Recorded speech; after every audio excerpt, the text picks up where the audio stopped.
सेविकेचा मार्ग चुकला असला तरी हेतू चांगला होता.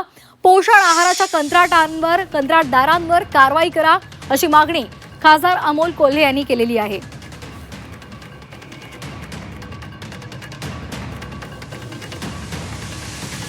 अंगणवाडी सेविकेचा या भगिनीचा मार्ग चुकला असेल, पण तिचा हेतू काय होता हा जास्त महत्वाचा आहे.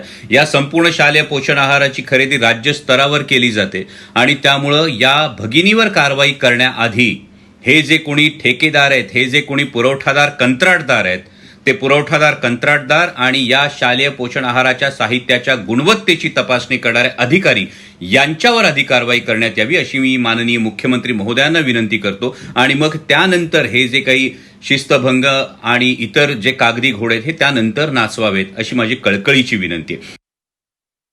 पारधियांचं निलंबन केलं नाही तर त्यांना सेवेतून कायमस्वरूपी मानधनावर ज्या अंगणवाडी सेविका आहेत त्यांना काढून टाकण्यात आलेलं आहे. ज्यावेळी त्यांचा मला फोन आला 4 दिवसापूर्वी, त्यावेळी मी लगेच एकात्मिक बाल विकास अधिकारी जाधव यांच्याशी पण बोललो आणि त्यांना सांगितलं की हे काय योग्य नाही. त्यांनी चुकीचं काय केलं की ज्यावेळी जर तो निकृष्ट आहार होता आणि उद्या त्या लहान बालकांना काय झालं असतं तर त्याला जबाबदार त्या अंगणवाडी सेविकेला धरलं गेलं असतं आणि म्हणून तिनं तिचं काम व्यवस्थितरित्या केलं.